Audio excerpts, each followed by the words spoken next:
네, 추석인 어제도 코로나19 신규 확진자가 1,700명대를 기록했습니다. 추석 연휴에 이동량과 접촉이 증가하면서 감염이 더 확산하는 건 아닌지 우려도 나오는데요.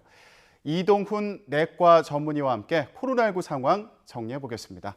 안녕하십니까? 네, 안녕하십니까? 네, 저희가 앞서서 전해드린 것처럼 하루 확진자 수 78일 연속으로 네 자릿수를 이어가고 있습니다. 어제 하루 확진자가 1,700명대를 기록을 했고요. 연휴 기간을 정리를 해보면 1,600명대에서 2,000명대까지 확진자가 나온 상황인데 좀 어떻게 분석하시나요? 예, 지금 많은 전문가분들도 걱정하셨고 방역 당국도 걱정했던 것처럼 추석 연휴 기간에 확진자가 많이 줄진 않았어요. 연휴 때에는 좀 약간 검사량도 줄기 때문에 확진자 규모도 줄어드는 경향이 있었는데 그렇지 않았던 것 같고요. 두 번째로 이제 많은 분들이 걱정하셨던 게 추석 이후에 확진자가 늘어날 것이다. 이걸 걱정했었습니다. 네. 예상했던 것처럼 확진자 규모가 많이 줄지 않았는데 아마 그 사회적 거리두기 피로감이 굉장히 많이 증가했다는 것이죠. 그동안에 이달 초에도 여러 가지 문제도 있었고 그다음에 두 번째로 추석 연휴 기간에 모임의 규모를 좀 키웠습니다. 그래서 4인 이상 또 접종하신 분들은 또 4인 더 해서 8명까지 모일 수 있는 규모가 좀 커진 측면도 있었고요. 세 번째로 접종률이 좀 올라갔습니다. 무슨 말이냐면은 백신 접종률이 올라가면 역설적으로 아무래도 사회적 방심이 증가하게 됩니다. 아무래도 백신을 맞았기 때문에 사회적 활동이 좀 증가할 수가 있고요. 그 문제는 60대 이상 분들은 80, 90% 이상 접종이 이루어졌는데 네. 지금 많은 확진자가 발생하고 있는 20, 30대 분 같은 경우는 2차 접종 완료율이라고 그러죠. 40, 50%에 불과합니다. 이분들이 동료분들이 모임이 많이 발생하면은 같이 모일 수가 있게 되죠. 그러면 사회적 활동과 접촉이 늘어나면서 역설적으로 접종률이 올라갈수록 코로나19 확진자가 증가할 수가 있습니다. 이거는 다른 나라에서도 비슷한 현상이 발생됐는데요. 그렇기 때문에 그 백신 접종은 좀 조용하게 빠르게 진행할 필요가 있고요. 두 번째로 접종을 하셨다 하더라도 아직 그 델타 변이 같은 경우는 전파력이 좀 강하기 때문에 좀 더 주의할 필요가 있습니다. 그래서 마스크 착용과 그다음에 손 씻기 같은 귀인생 그리고 산밀한 경우에도 밀폐된 공간들은 좀 피하시는 게 좋습니다. 반대로 이 추석 연휴 끝난 뒤에는 좀 약간 달라진 상황이 있는데 우리가 접종률이 계속 올라가고 있어요. 예방접종이. 그 효과가 어느 정도 나타날지 좀 지켜봐야 됩니다. 그래서 추석 연휴에 많이 확진자가 증가하는지 2, 3주 정도 잘 분석해서 앞으로 방역 대책을 세울 때 잘 참고해야 될 것 같습니다. 네. 백신을 맞은 만큼 활동도 증가하니까 이게 확진율도 올라가는 경향이 있다. 이 말씀이 인상적이었고요. 그리고 말씀하신 것처럼 추석 연휴 이후에 확진자가 느는 건 아닌지 정부에서도 이 부분을 걱정하고 있는데요. 정부 발표 내용 들어보시죠. 추석으로 인해서 이런 접촉의 증가로 인해서 환자 발생은 분명히 증가할 요인이 더 많다 이렇게 말씀드릴 수가 있습니다. 다만 그 증가의 그 패턴 자체가 폭발적이기라기보다는 점진적으로 이렇게 증가할 수 있는 그런 그 가능성이 보다 있으며 다만 정확한 숫자로서 계량하는 것은 아직은 조금 이른 시기라고 생각합니다.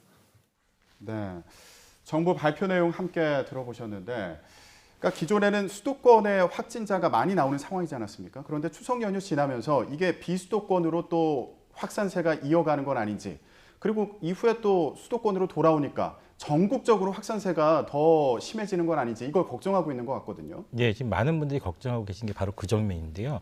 실제로 어제 그제부터 그 본인 지역에서 벗어난 지역에서 확진자가 지금 보고되고 있습니다. 그래서 아마 고향으로 가셨다든지 다른 지역으로 이동하셔서 네. 거기서 증상이 발생되면서 선별진료소를 방문하셔서 아마 확진되신 것 같은데요.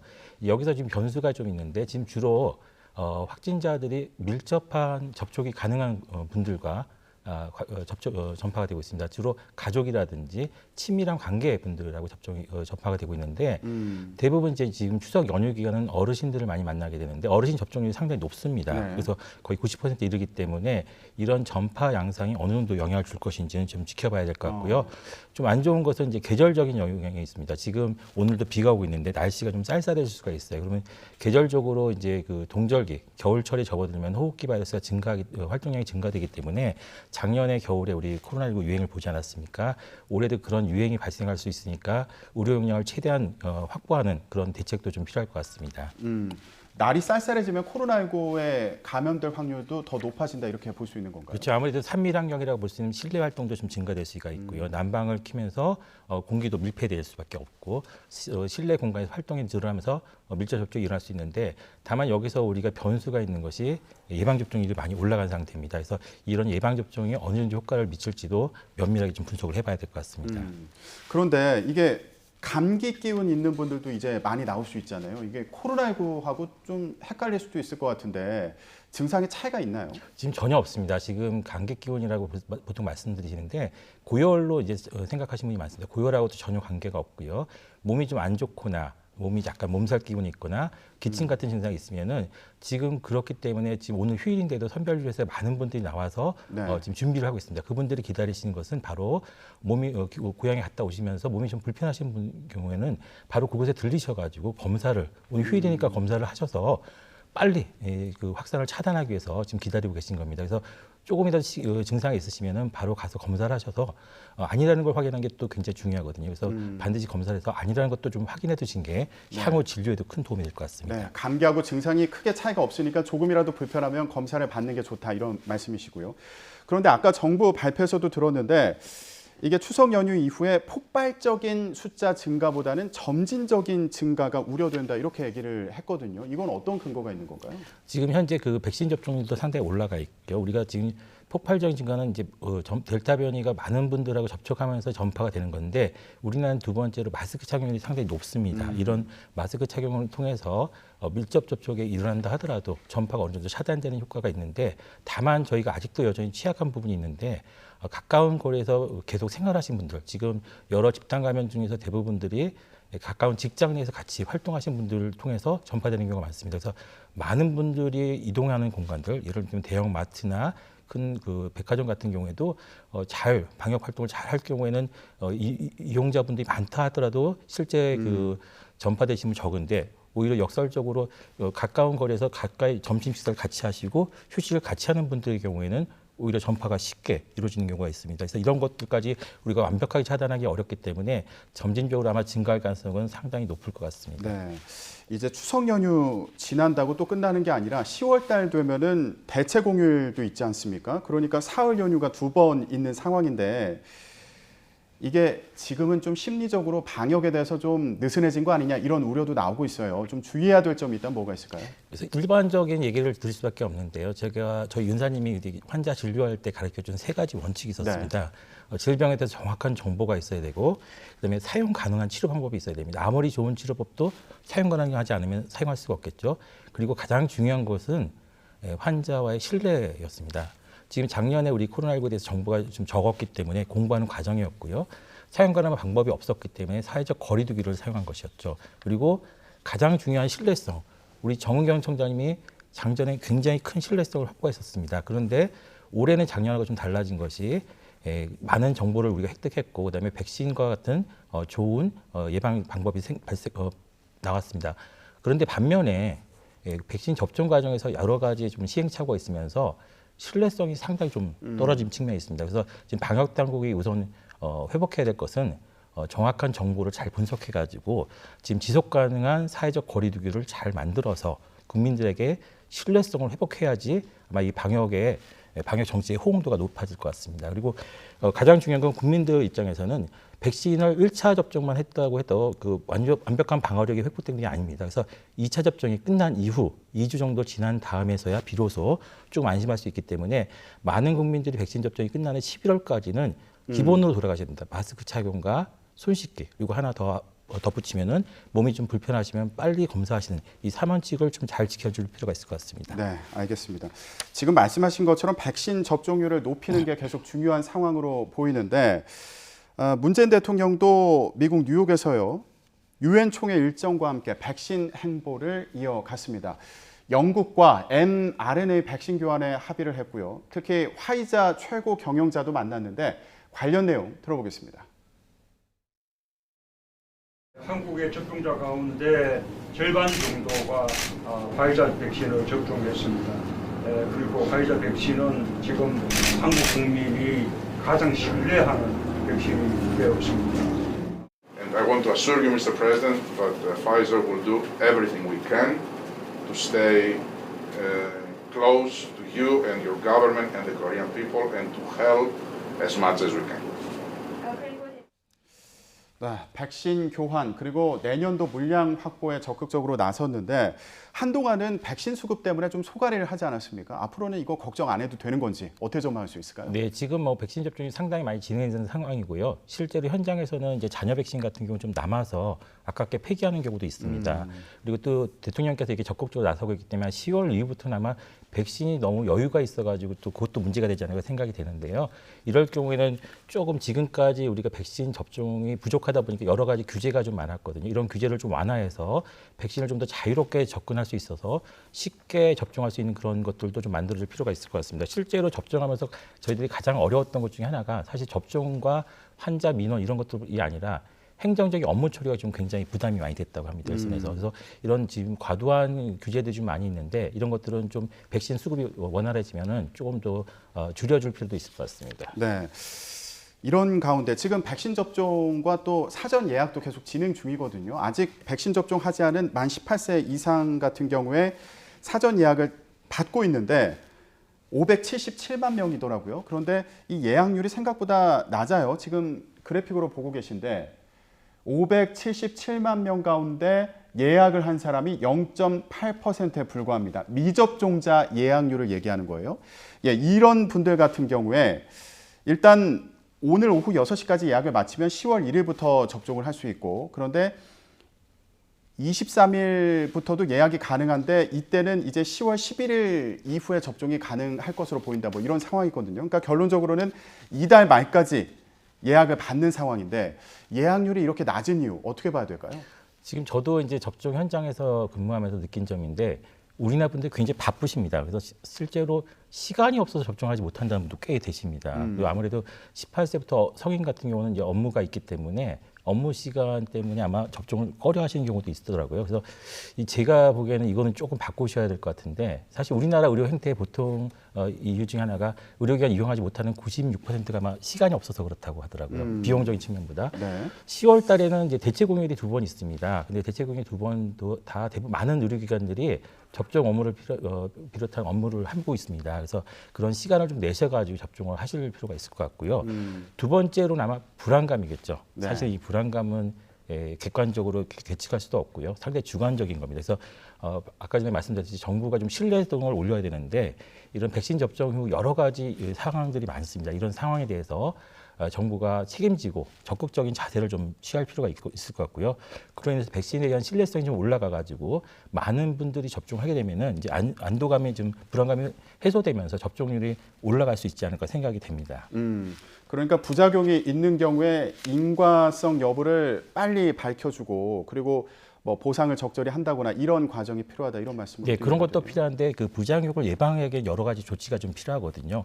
저도 이번에 알게 된 사실인데 우리나라의 백신 접종에서 안전관리 예산은 따로 없더라고요. 이 중앙도 그렇고 지방자치단체도 그렇고요. 그리고 지자체에서 이거를 지원하려고 해도 조례가 없으면 할 수가 없다고 합니다. 그래서 아마 이런 안전 관리에 대해서는 정부가 아마 지금까지는 규제나 지침으로만 했다고 하더라고요. 그래서 지금 부족한 부분들이 있으면 좀 보완하면서 국민들이 좀 안심하고 접종할 수 있는 환경도 만들어주는 것도 필요할 것 같습니다. 그 안전 관리가 보관에서부터 접종까지 다 관리를 하는 체계를 말씀하시는 예, 그렇죠, 맞습니다. 지금 현장에서 의료력이 굉장히 부족하거든요. 아시다시피 대부분 이번 접종의 핵심을 담당하고 있는 지역 의료기관들은 의료력이 굉장히 부족한 상황입니다. 네, 알겠습니다. 의료 인력의 충원이 필요하다 이런 말씀과도 맥락이 다 있는 것으로 보이고요. 그러면 특히 기저질환 있으신 분들은 더 많이 불안할 텐데 이분들 어떻게 하는 게 좋을까요? 예, 맞습니다. 그게 저희들 현장에서 가장 어려운 측면 중에 하나인데요. 사실 기저질환이 있고 특히 1차 접종 후 심각한 이상 반응이 있었다라고 본인이 판단했을 경우는 2차 접종을 아무래도 피할 수밖에 없겠죠. 그러면 이런 경우에는 1차 접종 기관에서 무조건 접종을 권유할 수가 없습니다. 그러면 이럴 경우에는 상급 의료기관, 3차 의료기관으로 이제 의뢰를 해서 접종할 수 있는 그런 시스템도 구축할 필요가 있을 것 같고요. 두 번째로 백신을 이제 교체해야 되는데 예를 들면 아스트라제네카 백신을 화이자 백신을 바꾼다든지 아니면 화이자 백신을 다른 종류의 백신을 바꾸셔야 되는데 이런 접종을 바꾸는 과정이 현재 백신이 상당히 부족하다 보니까 굉장히 어려웠습니다. 그래서 이런 과정들도 좀 용이하게 접근할 수 있게 해준다 그러면 아마 조금 접종이 올라갈 수 있지 않을까 하는 생각이 됩니다. 그러면 12세에서 17세 같은 경우에 백신 접종 어떻게 할지 이제 추석 연휴 끝나면 계획을 발표할 것으로 예상이 되는데 뭐 강제는 아니고요. 희망자에 한해서 접종을 하겠다는 이런 계획을 세우고 있는 것으로 알고 있는데 어떻게 보세요? 선택을 어떻게 하는 게 좋을까요? 저도 해당 연령의 자녀들이 있어가지고 좀 상당히 걱정은 되는데 지금 많은 연구 결과에 의하면 1차 접종, 그러니까 첫 번째 접종은 이제 주로 화이자 백신이 사용될 것 같은데 1차 접종은 비교적 이상 반응이 좀 적었었거든요. 네. 아마 1차 접종은 기대 이익이 약간 좀 크다 이렇게 평가를 하는 것 같고요. 되게 화이자사 백신이 두 번째 접종 때 이상 반응이 좀 많습니다. 그래서 2차 접종은 약간 그 논란이 좀 되고 있는 것 같습니다. 그래서 우리나라도 아마 1차 접종은 아마 권고할 수 있는데 문제는 우리나라 그 확진자 규모가 1,000명, 2,000명 하지만 다른 유럽이나 이런 미국에 비해서 아주 많은 편은 아닙니다. 그래서 이런 기대이익이 상당히 낮기 때문에 적극적으로 권장하는 것보다는 아마 권고 수준으로 그칠 것 같은데 네. 지금 문제는 이제 우리나라 분들하고 서구 분들하고는 좀 체형이 좀 달라요. 이게 서구 분들은 좀 큰 체형이 있는데 우리는 12세, 17세라도 체형이 상당히 많이 차이가 나기 때문에 이런 용량적인 측면도 좀 여력이 되면 우리 국내적인 연구도 좀 필요하지 않을까 생각이 듭니다. 네. 지금 저희가 그래픽으로 보여드리고 있는데 영국 같은 경우에는 12세에서 15세 같은 경우에 화이자를 한 차례만 접종하는 것으로 그렇게 결정을 했습니다. 그런데 또 이스라엘 같은 경우에는 12세에서 17세에 접종을 하고 기저질환이 있는 5세에서 11세에도 접종을 한다. 이렇게 나와 있거든요. 이게 나라마다 지금 기준이 다른 상황이네요. 예, 그렇죠. 좀 이스라엘 같은 경우는 다 아시다시피 굉장히 적극적으로 접근하고 있는 상황이고요. 그리고 화이자에서 5세에서 11세까지도 임상 연구가 얼마 전에 발표가 됐었는데 용량을 한 3분의 1 정도 줄인 용량으로 이제 접근을 해가지고 상당히 큰 효과를 거뒀다 이렇게 발표를 하고 있습니다. 그리고 네. 그 미만의 열량은 한 10분의 1 용량으로 지금 임상 실험을 진행 중인 것으로 알려져 있는데요. 이런 식으로 용량을 좀 줄여가지고 이상 반응을 좀 줄이면서 접근하는 것인데 문제는 이제 그 이득이 얼마나 있느냐 이런 것은 유행 상황하고 그다음에 개인적인 또 이득하고 좀 충돌이 나기 때문에 국가적인 측면에서는 접종을 하는 게 굉장히 좋겠죠. 그러나 네. 개인적으로는 이런 위험성을 감수하고 접종을 하는 것과 이건 개인의 선택이 좀 많이 좌우될 것 같습니다. 그러니까 우리나라도 이거 횟수나 용량이나 좀 연구가 필요한 상황이겠네요. 예, 그렇습니다. 저희가 좀 아쉬운 게 그런 연구를 정부가 좀 지원을 해서 진행을 하면 좋은데 이게 시간이 좀 걸립니다. 그러다 보면 또 우리 접종 시기를 놓칠 수 있기 때문에 외국 데이터들 잘 분석해서 같이 평가를 해야 될 것 같습니다. 네, 알겠습니다. 이제 추석 연휴 지나면서 앞으로 방역 대책은 어떻게 세워나갈지 이거 궁금하신 분들도 많이 계실 것 같아요. 한동안 위드 코로나 이 말이 많이 거론이 됐었거든요. 정부에서는 단계적 일상 회복 이 얘기를 하고 있는 상황인데 앞으로 어떻게 전개될 거라고 보시나요? 사실은 이제 우리나라가 그 코로나19를 통해서 굉장히 많은 변화를 강요받았죠. 어떻게 보면은 우리가 광복 이후에 산업화 시대, 민주화 시대, 그다음에 IMF를 겪으면서 발전을 계속 해왔는데요. 코로나19도 우리 사회에 분명히 주는 메시지가 있을 거라 생각됩니다. 그 메시지는 저는 개인적으로 안전이라는 것에 생각이 드는데요. 과연 위드 코로나 이야기를 하면서 우리가 사회가 안전에 대해 얼마나 큰 관심을 가지고 준비를 하고 계시는가 이런 생각을 좀 하게 됐습니다. 이 투명 아크릴판이 옆에 있는데 이 아크릴판으로 안전이 담보되는 건 아니겠죠. 네. 그래서 예를 들면 산밀 환경이라고 알려져 있지 않습니까? 밀폐된 공간, 밀집된 공간, 밀접 접촉이 이루어지는 공간들. 이 공간들을 해소하는 것은 안전에 굉장히 큰 도움이 될 것이라 생각이 듭니다. 그래서 그 공간 중에 대표적인 게 아마 지하 공간들이 될 텐데요. 네. 지하 공간 중에서도 물론 이런 설비가 잘 돼 있어서 안전해질 수 있는 공간도 있지만 그렇지 않은 공간도 분명히 존재할 것이라고 봅니다. 그래서 이런 공간들에 대해서 우리가 어떻게 접근해서 점진적으로 안전하게 만들어 나갈 것인가 이런 것들이 같이 논의가 이루어져야 될 것이고 생각되고요. 두 번째로는 의료 역량입니다. 지금 우리 의료 분야에서 그동안 광복이 우리 의료 정책의 대부분의 근간이 많은 분들이 의료의 접근이 쉽게 만들게 싸게 많이 이게 그 근간이었습니다. 지금도 보험 적용이 확대되는 것들이 결국은 의료비를 낮춰줘 가지고 많은 분들에게 접근이 쉽게 검사를 쉽게 할 수 있게 만들어주고 있는 것인데요. 지금 코로나19는 우리가 단순히 병원에 오시는 게 중요한 게 아니죠. 병원에 오셔서 안전하고 정확하게 진료받고 치료받는 걸 원하는 시대입니다. 그래서 우리가 안전을 높이기 위해서는 과연 어떻게 바꿔야 되느냐. 이건 낮은 비용으로 계속 이 많은 진료량을 요구하는 것이 중요한 것이냐 아니면은 좀 더 높은 비용을 지불하고 좀 더 안전하게 접근하는 게 중요한 것 이런 것들이 중요할 것 같습니다. 대표적으로 중환자실이 있는데 중환자실 같은 경우는 선진국 같은 경우는 환자 한 명당 의료인이 한 명 있어요. 간호사분이 한 분 계셔요. 근데 한국은 비용이 너무 적다 보니까 한 분당 한 두세 분의 환자를 진료하고 있습니다. 이런 것들은 코로나19 환자 진료에 상당히 제한이 되겠죠. 아마 정상화되려면은 1대1로 가셔야지 코로나19 환자가 오더라도 진료할 수가 있고 일반 환자도 진료할 수가 있을 것 같습니다. 네, 알겠습니다. 산밀 환경에 대한 연구 그리고 의료 인력 등 지원에 대한 그런 필요성을 강조해 주셨습니다. 네, 오늘 말씀 여기까지 듣겠습니다. 이동훈 내과 전문의와 함께 코로나19 상황 정리해 봤습니다. 오늘 말씀 고맙습니다.